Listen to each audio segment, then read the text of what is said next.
नमस्कार साथियों, स्वागत है आप सभी का। आज हम 15 जून 2021 के मोस्ट इम्पोर्टेंट करंट अफेयर्स का डिस्कशन करेंगे। तो चलिए शुरुआत करते हैं आज के हमारे इस सेशन के पहले टॉपिक के साथ। हमारा जो पहला टॉपिक है वो कुछ इस प्रकार है कि अंतर्राष्ट्रीय एल्बिनिज्म जागरूकता दिवस, international albinism awareness day IIAD दुनिया भर में एल्बिनिज्म से पीड़ित व्यक्तियों के मानवाधिकारों का जश्न मनाने के लिए प्रतिवर्ष 13 जून को हम मनाते हैं। और इस वर्ष के जो एल्बिनिज्म दिवस की थीम है वो है strength beyond all odds, strength beyond all odds, international albinism day की थीम। एल्बिनिज्म के बारे में यदि हम जाने तो एल्बिनिज्म जन्म के समय मौजूद एक दुर्लभ गैर संक्रामक आनुवंशिक रूप से विरासत में मिला अंतर है। लगभग सभी प्रकार के एल्बिनिज्म में माता पिता दोनों को इसके पारित होने के लिए जीन रखना चाहिए, भले ही उन्हें स्वयं एल्बिनिज्म न हो। यह स्थिति जातीयता की परवाह नहीं करती, यानी कि एल्बिनिज्म किसी को भी हो सकता है। दुनिया के सभी देशों में दोनों लिंगों के लोगों में समस्या पाई जाती है, यह प्रॉब्लम पाई जाती है, पुरुष में भी और महिला में भी।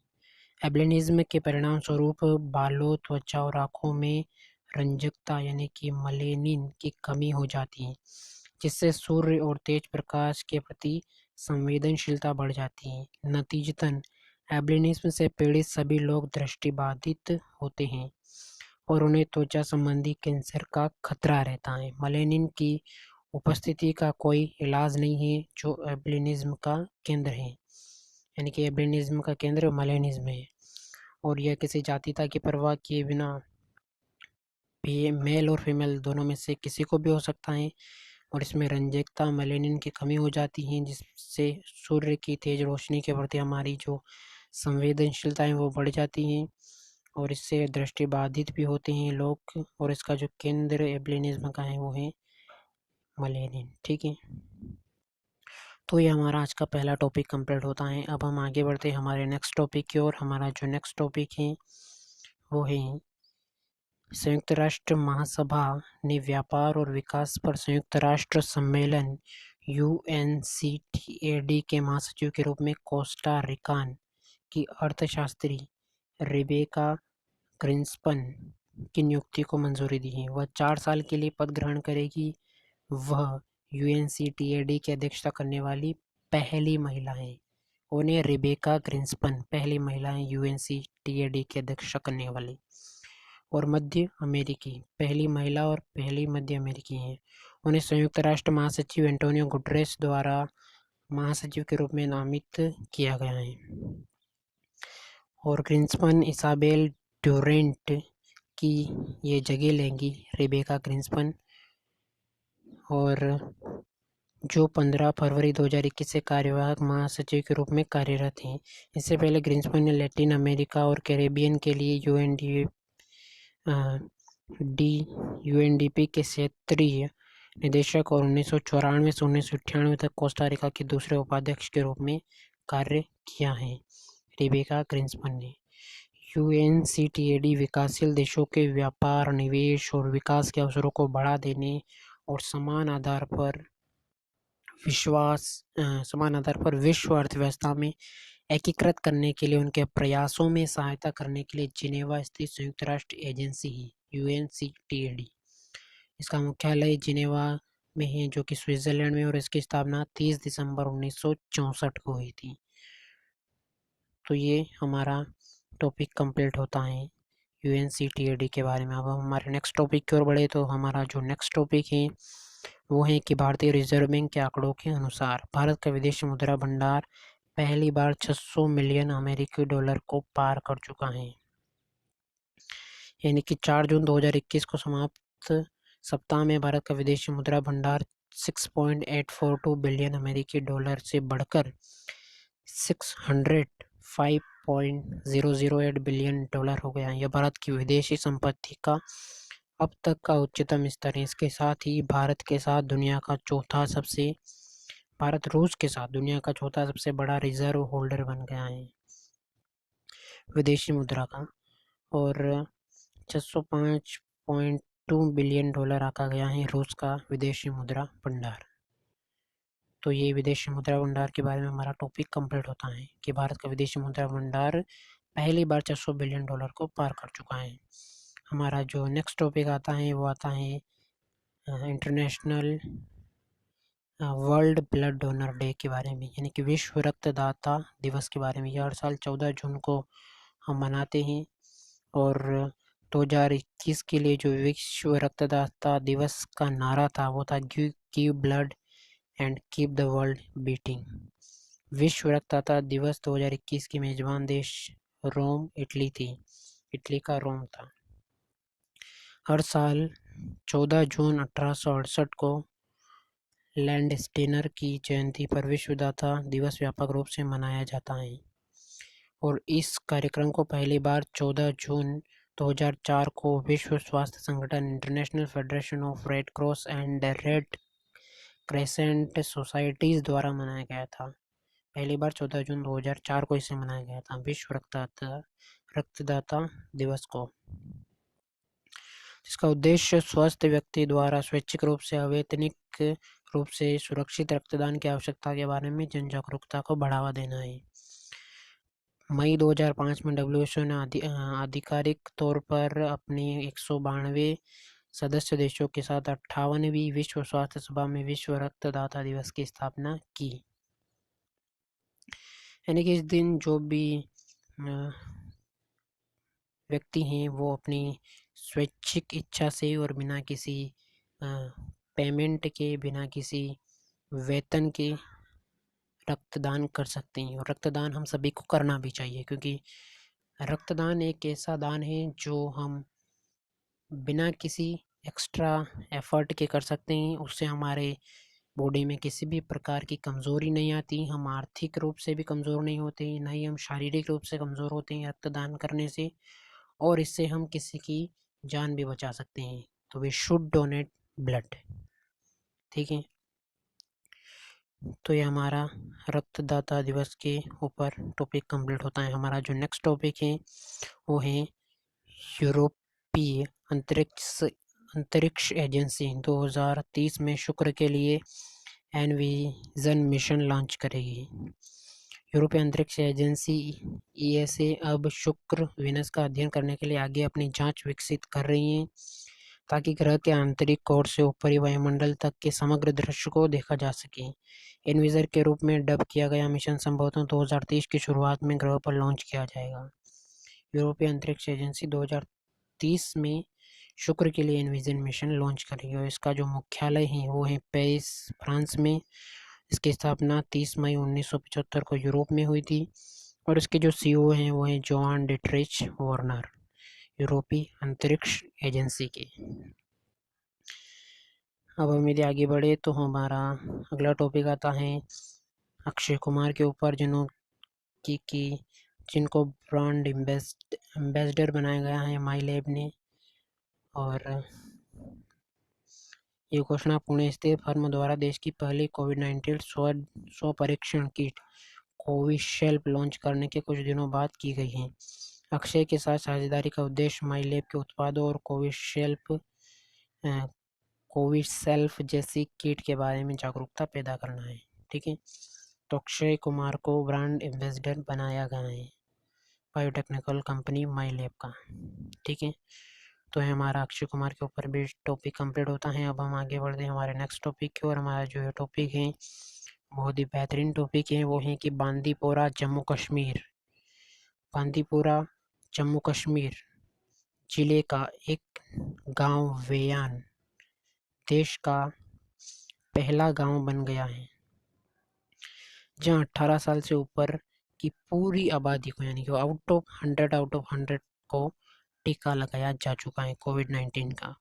और वेयान गांव में टीकाकरण को जम्मू कश्मीर मॉडल के तहत कवर किया गया है, जो तेज गति से शॉट्स के लिए पात्र हर किसी को टीका लगाने के लिए एक 10 सूत्री रणनीति है। और इसके बारे में यदि हम जाने तो केंद्र शासित प्रदेश ने प्रारंभिक वैक्सीन हिचकिचाहट के बावजूद 45 प्लस आयु वर्ग के लोगों के लिए 70% टीकाकरण हासिल किया था यहाँ पर जम्मू कश्मीर में, और जो राष्ट्रीय औसत से लगभग 2 गुना है। राष्ट्रीय औसत इसका आधा ही है, 70% का। और गांव बांदीपुरा जिला मुख्यालय से केवल 28 किलोमीटर दूर है, लेकिन 18 किलोमीटर की दूरी पैदल तय करनी पड़ती, क्योंकि मोटर योग यहाँ पर सड़क भी नहीं है। फिर भी यहाँ पर 100% टीकाकरण किया जा चुका है बांदीपुरा जिले के वेयान गांव में, जम्मू कश्मीर में। ठीक है, तो ये हमारा टॉपिक कंप्लीट होता है 100% टीकाकरण के बारे में। अब हम जानते हैं नमस्ते योगा ऐप के बारे में। नमस्ते योगा ऐप क्या है? तो नमस्ते योगा ऐप जो है वो आयुष मंत्रालय ने 7वें अंतर्राष्ट्रीय योग दिवस के लिए एक शुरुआती कार्यक्रम का आयोजन किया। यह कार्यक्रम आयुष मंत्रालय द्वारा मोरारजी देसाई राष्ट्रीय योग संस्थान MDNIY के सहयोग से आयोजित किया गया था। इस कार्यक्रम में कई योग गुरु और अनुभवी योग प्रतिपादकों को वर्चुअल मंच पर एक साथ लाया गया, यानी कि ऑनलाइन उन्हें जोड़ा गया था, ताकि विश्व समुदाय से व्यक्तिगत, स्वयं और मानव जाति दोनों की बेहतरी के लिए योग को अपने दैनिक जीवन में अपनाने की अपील की जा सके। इस कार्यक्रम ने IDY 2021 के केंद्रीय विषय be with yoga be at home के महत्व को रेखांकित किया इस कार्यक्रम ने। और कार्यक्रम के एक भाग के रूप में नमस्ते योगा ऐप को लॉन्च किया गया। नमस्ते योगा ऐप को जनता के लिए एक सूचना मंच के रूप में डिज़ाइन किया गया है।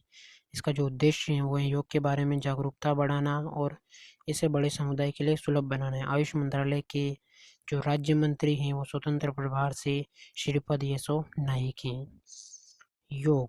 योग एक ऐसा विषय है जिसे हम सभी को टच करना चाहिए, हम सभी को योग अपनाना चाहिए, क्योंकि एक वो बात है कि आप बीमार पड़ेंगे तो बीमारी का दर्द सहेंगे, है ना, और उसमें खर्चा भी होगा, आपको अपनी दैनिक दिनचर्या को भंग भी करना होगा।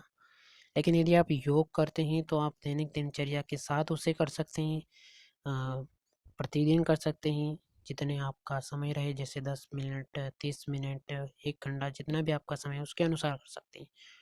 तो उसमें जो आपको पीड़ा होगी योग में, वो आपको बीमार होने की पीड़ा से कहीं बेहतर पीड़ा होगी, जिसे आप आनंद पूर्वक सह सकते हैं।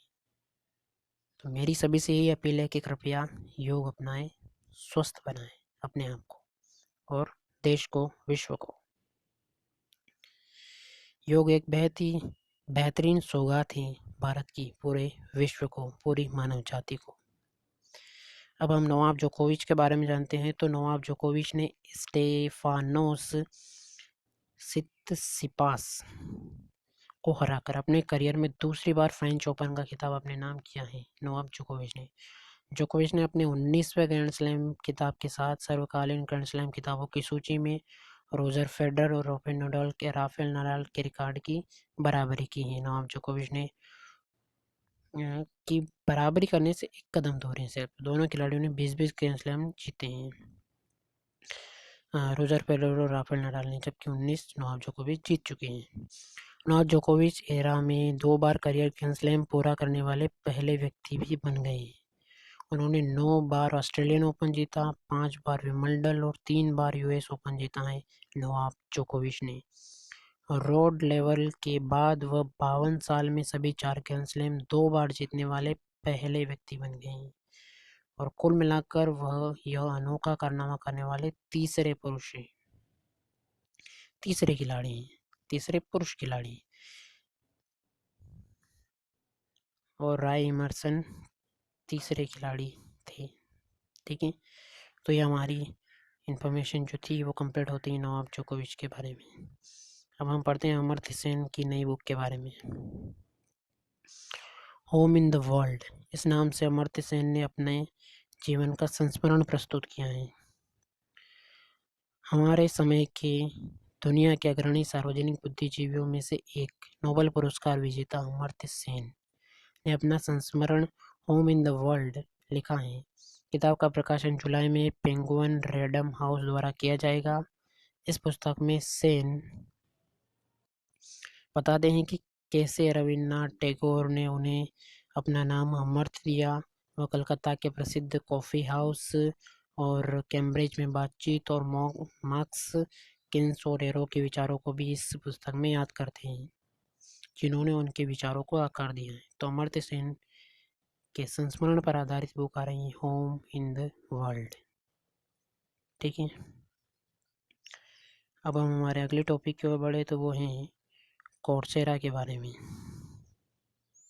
तो कोर्सेरा द्वारा जारी ग्लोबल स्किल रिपोर्ट 2021 सबसे ज़बरदस्त रिपोर्ट जैसा आप कह सकते हैं। भारत को वैश्विक स्तर पर 67वां स्थान इसमें मिला है। रिपोर्ट से ये पता चलता है कि कुल मिलाकर भारत प्रत्येक डोमेन में मध्य रैंकिंग के साथ 38% दक्षता के साथ वैश्विक स्तर पर 67वें स्थान पर है। भारत में 55वें तथा प्रौद्योगिकी और डेटा विज्ञान दोनों में 64वें स्थान पर है। भारतीय शिक्षार्थियों के पास क्लाउड कंप्यूटिंग 83% और मशीन लर्निंग 52% और गणितीय कौशल में 54% जैसे डिजिटल कौशल में उच्च दक्षता है। डिजिटल कौशल में सुधार की अभी भी आवश्यकता है, क्योंकि डेटा विश्लेषण और सांख्यिकी प्रोग्रामिंग में केवल 25% और 15% कौशल दक्षता हासिल की हुई है भारतीय व्यक्तियों ने। लेकिन भारतीय डेटा कौशल में पीछे हैं और उस पर ध्यान देने की ज़रूरत है। ये बात है, ये कोर्सेरा की ग्लोबल स्किल रिपोर्ट 2021 रिपोर्ट है।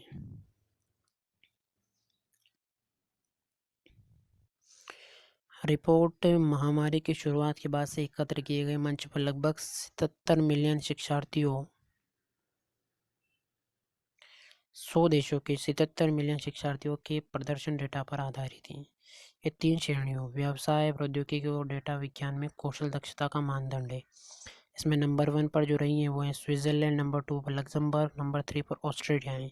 कोर्सेरा के जो सीईओ हैं वो जेफ मैगियोन काल्डा हैं और उसका मुख्यालय कैलिफोर्निया यूएसए के कैलिफोर्निया में। ठीक है, तो ये हमारा कोर्सेरा के बारे में टॉपिक कंप्लीट होता है। अब हमारे नेक्स्ट टॉपिक की ओर बढ़ते हैं। हमारा जो नेक्स्ट टॉपिक है वो है IDFC फर्स्ट बैंक ने अपने कम आय वाले ग्राहक जो हैं उनकी आजीविका कोविड-19 से प्रभावित हैं, उनके लिए कर्मचारी वित्त पोषित कार्यक्रम घर घर राशन कार्यक्रम शुरू करने की घोषणा की है IDFC बैंक ने।